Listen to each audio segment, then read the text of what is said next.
Congratulations on the nomination. Thank you. You're welcome. The as I was watching the show, I think I came to it a little bit later than everyone else. I was like starting it right as the show first season was finishing. And all I kept thinking the entire time I was watching it, and every time I went back to it, I was like, I want to go here. I I want to visit this place. And it's sort of like I don't remember the last time that like the production design and the vibe and the feel like really sunk its hooks into me. So I might just dork out on you. Forgive me in advance. Quite all right. By the way, okay, good. Oh goodness, where to start here? I guess let's just dive right into the inn, shall we? Since Yeah. that's the main focus of the submitted episode. Um, I have I just kept when I was going through the episode again last night, I was looking at a lot of the details and a lot of like, the set dressing and everything like that. But I guess in terms of the captain's suite, I love how the wallpaper is a different color than like the lobby. Yeah. I love like some of the details that I really, really love. Like I love the metal fan on the desk. I love that the windows like curve at the top. I don't know why I'm drawn into that. Yeah. Um, so I love those the like red phone which matches the little red tag on the keys next to you see like these matching they're like white glass Yeah. design with square. I love those. Yeah. I guess because this is such a set piece that has so important to the story. I guess like what kind of things did you want to put in here for us? So, going back just to the wallpaper. So, Yep, all the wallpaper in the inn we designed that's and crazy. printed ourselves because these days there's a lot of copyright issues with graphic things that get into movies or TV shows. And sometimes the legal department is like, well, who designed that? And did you get the okay? And, Mm-hmm. it's a very convoluted thing. Plus, I wanted to be able to control the scale of the pattern Mm-hmm. Okay. and the tonality so that in the parlor it's warmer, in the captain suite because it's a little more cozy there, and the Yeah. captain suite it's a little cooler. Those windows, we found this location for the exterior that had a mansard roof. And Mm. so that means that the wall has to angle and Okay. it would be the part of the roof. And then the what technically is called a dormer, it's the window that sticks out. Mm. And so I just wanted to uh, do that little curved thing because it's an element that is very Victorian, Mm. and the building that we had found for the exterior was truly a Victorian structure. It was pretty run down and had been divided up into a bunch of little apartments and things, so we couldn't go Yeah. in there, shoot in there, but the outside had a very nice quality. And then we leaned on the visual effects department to extend things a little bit, to make it seem a little bigger than it was, and to add that sort of tower at the top, Mm-hmm. which is reminiscent of the house behind the Bates Motel in Psycho, that little element, which Ah, I kind of wanted to shoehorn in there so that yeah. it was a little spookier than just a basic box. Yeah. So, but in terms of all that dressing in the captain's suite, Jennifer, our set decorator, is really fabulous with that kind of stuff, those little touches, those little things. Yeah. And we, we tried to, whenever possible, do some little Easter egg or some little something from The Shining, or when I read the script, it was like, okay, we're at the Shining Hotel, Yeah. but it was in a very different place and it was a very different scale. and I just wanted to be able to. So the vent in the bathroom wall that the countdown from New Year's Eve sounds is coming out of, that is kind of taken from part of The Shining. Yeah. Uh, Wanted to Uh, do. There's a very geometric floor covering or carpet in The Shining that I tried to do that, and there is a company in England that has the rights to that design, mhm. but it because it was going to get too complicated to actually make it and have Mm, all that work for us. So we went with something very basic, yeah. but yeah, all the furniture is correct period wise. When they found that fan in the room is such a great thing that seems kind of a little scary, if you got too close to that thing. Yeah. Uh, and there was a whole different take on what they perceived to be wrong with the room later when the sheriff arrives, and that was that the uh, owner guy had put in a whole bunch of very cheesy and cheap air conditioning units that had gotten bad and had mold in them and all of that.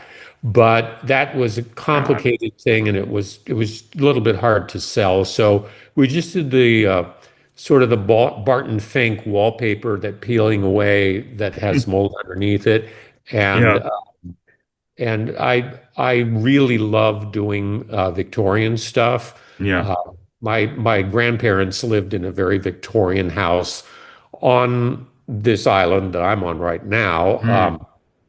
and all those little elements, the kind of the wallpaper style and everything, is reminiscent of stuff that I witnessed in my childhood. Gosh.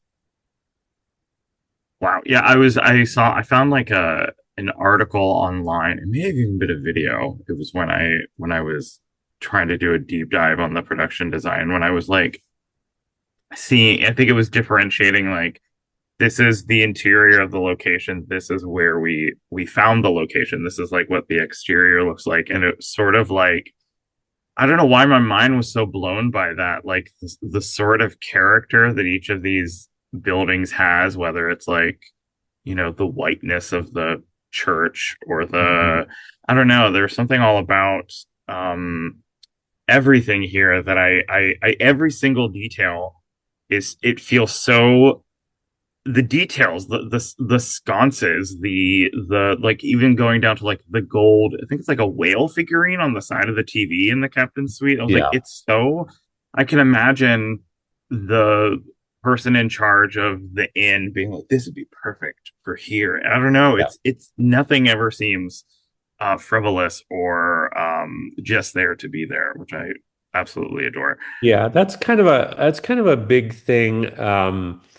I did some work with David Fincher Hmm. back in the day, and he is very, very focused on there's nothing on the set that should not be there. Hmm.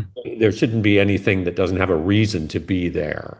It's really got to be the photograph that's on the table on the thing. It's not just a bunch of stuff that they round Hmm. up. It really has a story or a connection to it. And so Jennifer and I have to say that both Katie and Hero were very, very amenable to Hmm. me kind of pushing. Uh, because locations and the production people were like, well, can't we find a place that has the right inside and the Hmm. right outside? And it was so specific.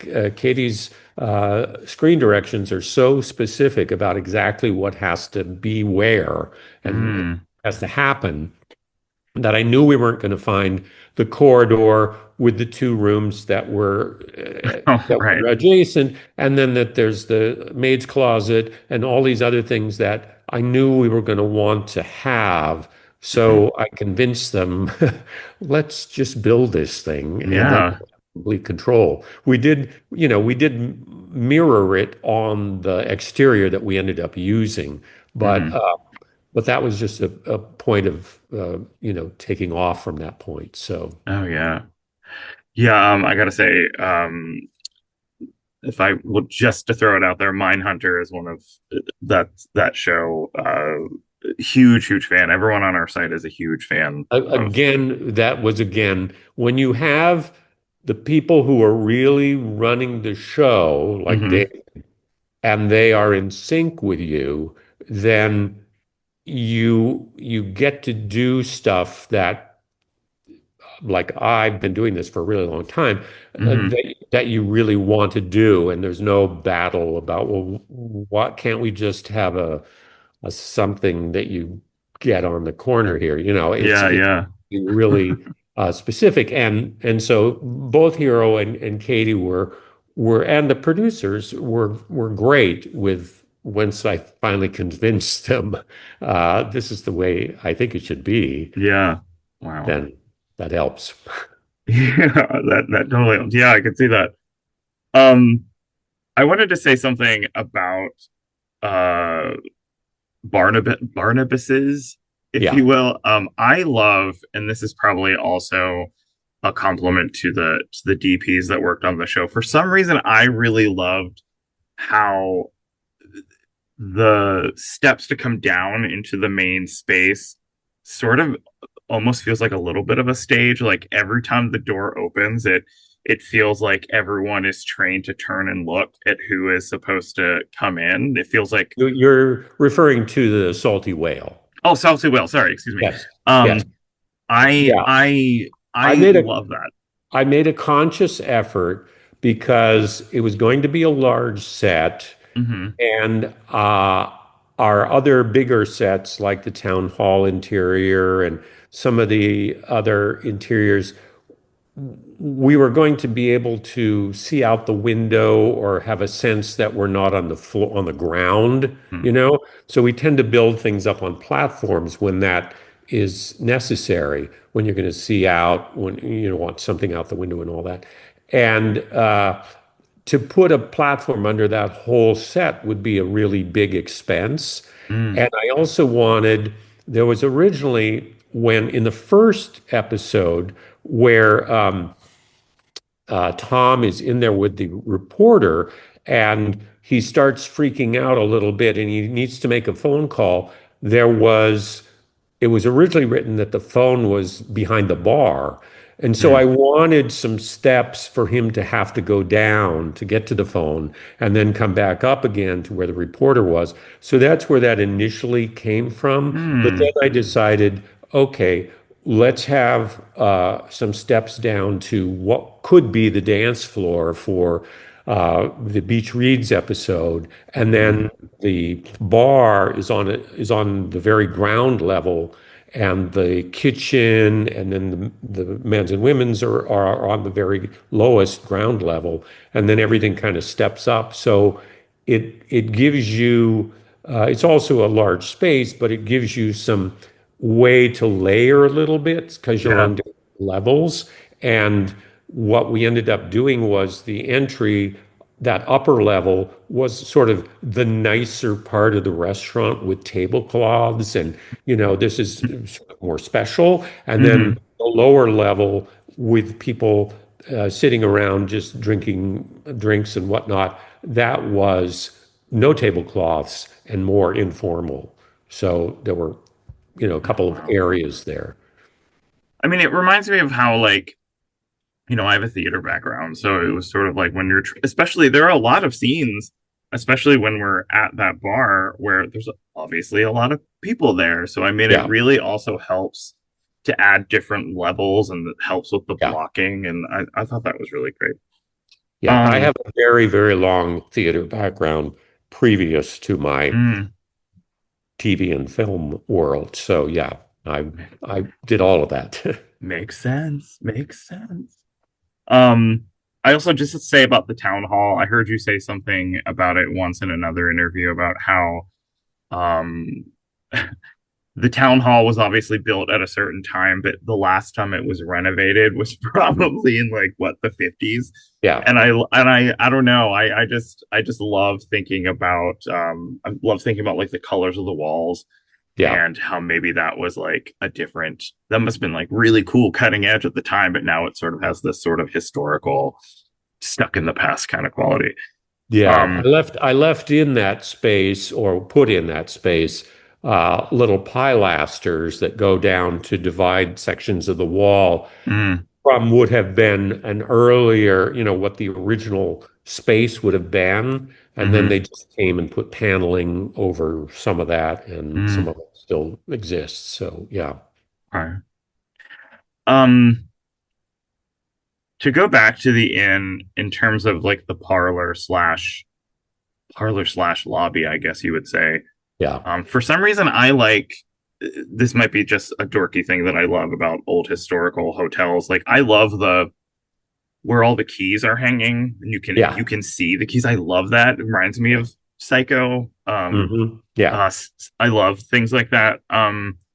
But I wanted to ask specifically about the games themselves. I Yeah. guess it's gonna sound like a dorky question, but I legitimately want to know the answer. Between you shouldn't have said that, Teeth, Run, and Daddy's Home. If you were staying at the end, which game do you think you would reach for? I would probably do Daddy's Home. That weird. And because I it's a board game. Mm-hmm. You throw dice or you spin or you do something that is a physical uh, Oh thing, yeah. Okay. and then you move pieces around. So it's all those old games from Parcheesi to checkers to whatever. There's a physicality involved in it. Uh, Mm-hmm. One of the games when I was young that was popular, besides Monopoly, was something called the Game of Life. The wheel. Oh Yep, yeah. spinning thing, and yes, you went through life basically, Mm-hmm. and it's been a long time since I've actually thought about that game, but Yeah. it was that's part of it, and um, the teeth is just kind of a funny, uh, a very quirky, strange thing. And the run, again, is pretty, uh, you're just turning over cards, and there's not a Sure. whole lot of inter Mm-hmm. involvement, interaction, I Sure. guess, or something. Yeah. So yeah. Okay. That makes sense. Yeah, And, I and we actually. never did anything for. She shouldn't have said that. We never finished the inside of that. We just Okay. did the box, and Mm-hmm. uh, and again, I It's have a to very attractive box. I will. It I, really I is. have to go back to our. Although, like I say, Katie was very descriptive about all these elements. Uh, we had the brilliant, brilliant Ellen Lampole, who designed all those graphics, pretty much Yeah. all the graphics in the show, from the brochures and all of those sort of pieces of artwork that are on the wall to the games, the boxes, just an enormous amount of stuff. The paintings in every location, no matter if we're at the inn, the town hall, anywhere, literally anywhere, every restaurant, every speakeasy, if you will, I need like a coffee table book of all of those. Like the art of Widow's Bay. Like that would Yeah, be yeah.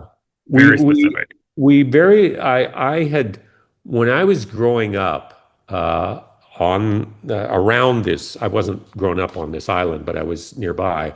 My Mm-hmm. parents were grown up on this island. There would be an arts and crafts festival, and I just remember that these people that thought they were very special artists had painted these seascapes, basically. Mm. They're just ocean with waves.